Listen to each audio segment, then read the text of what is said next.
Hoje, a gente vai mergulhar fundo em um mundo que cobre mais de 70% do nosso planeta, mas que, acredite, conhecemos menos do que a superfície da Lua. É isso mesmo, o ecossistema marinho. Vamos juntos explorar as regras, as forças e os segredos que governam a vida debaixo d'água. Olha, a maioria de nós conhece a beira do mar, né? Aquela sensação da areia, o barulho das ondas. Mas essa é só a porta de entrada. O que acontece de verdade lá no fundo, onde a luz do sol nem chega, é isso que a gente vai descobrir. A primeira coisa que a gente precisa entender é que o oceano joga com as próprias regras.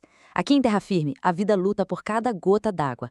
Já no mar, com água por todo lado, a batalha é por outra coisa: luz.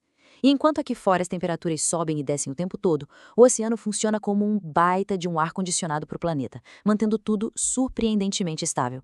E a escala disso tudo é simplesmente absurda. Pensa em toda a água do nosso planeta. Quase 98% dela está nos oceanos. A água doce que a gente usa para viver é só uma fraçãozinha. Estamos falando de um volume de água que literalmente define a cara do nosso planeta. E não se engane, essa imensidão toda não é uma coisa só homogênea. Muito pelo contrário. É como um mosaico de ambientes, sabe? Cada um com suas próprias regras e seus próprios habitantes. Então, bora começar nossa exploração pelo ponto mais familiar pra gente. Nossa jornada começa aqui, na costa, essa zona de transição onde a terra encontra o mar. É exatamente aqui que a energia do oceano se mostra da forma mais clara e, bem, mais dramática. E o que realmente comanda a vida na costa, mais do que qualquer outra coisa, é a maré. É a dança diária do oceano, puxado pela gravidade da Lua. Esse ritmo constante, essa pulsação, define as regras do jogo para todos os seres que vivem por ali. E é um ritmo que simplesmente não para. 2 vezes por dia, o oceano avança por umas 6 horas, chega no seu pico máximo e depois recua pelo mesmo período. Para quem vive na costa, essa é a realidade de todo santo dia. É o que dita a sobrevivência.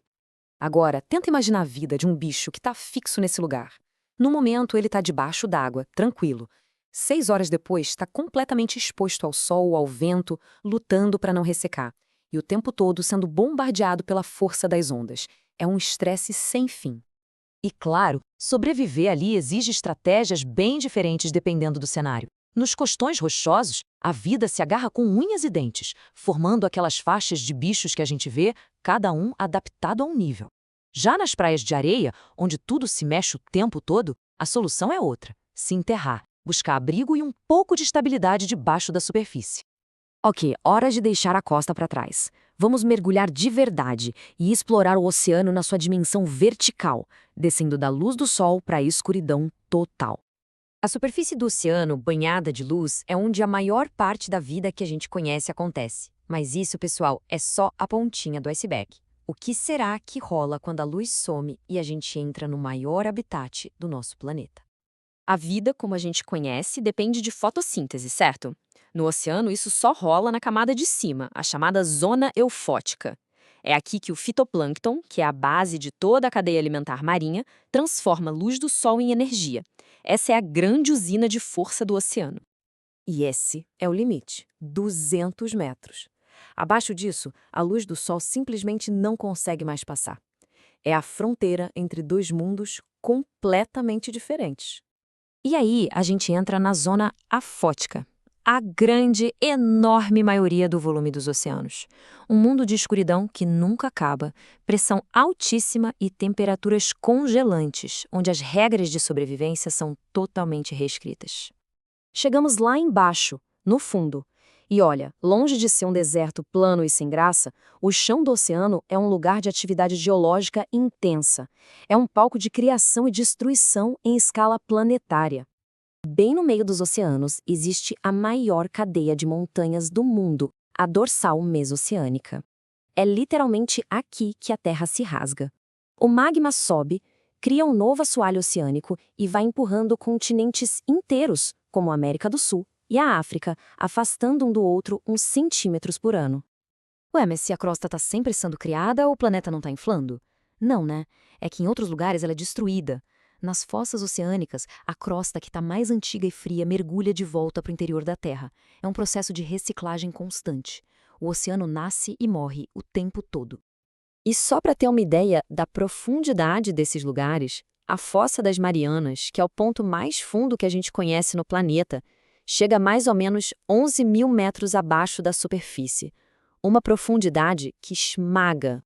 Mesmo num lugar tão gigantesco, a vida tende a se concentrar em verdadeiros oásis de produtividade. Vamos dar uma olhada em dois exemplos bem diferentes. Um que é banhado pela luz e outro que se formou no escuro ao longo de milhões de anos. Os recifes de coral são um dos ecossistemas mais vibrantes e complexos do planeta. Só que eles são super exigentes. Precisam de condições perfeitas de temperatura, luz, salinidade e água limpinha. Quando tudo isso se encaixa, o resultado é uma das maiores concentrações de vida na Terra, uma explosão. Agora, segura aí porque a gente vai para o extremo oposto. O petróleo e o gás que a gente acha no fundo do mar são, na verdade, um legado de vida antiga.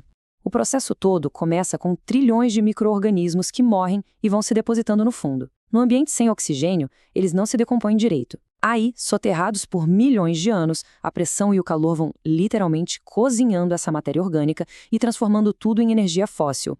Então, a gente já passou pela costa, mergulhou fundo, viu o chão do mar. Agora, vamos dar um passo para trás e ampliar a visão para entender como tudo isso se conecta e influencia o planeta inteiro. O oceano não é só uma massa de água. Ele é o sistema circulatório da Terra. E as veias desse sistema são as correntes oceânicas. São rios gigantescos, globais. Imagina só, a água gelada dos polos afunda e vai rastejando pelo fundo em direção ao Equador. Ao mesmo tempo, a água quente da superfície flui em direção aos polos. É essa circulação sem parar que distribui o calor pelo planeta, regula nosso clima e espalha os nutrientes que alimentam toda a vida marinha. Da regulagem do clima até a formação de recursos que a gente usa, o oceano é o grande motor que impulsiona nosso planeta. É um sistema de uma complexidade e um poder incríveis, que conecta a vida, geologia e clima. Entender isso é fundamental, porque, no final das contas, o futuro do oceano é o nosso futuro. Não tem como separar uma coisa da outra.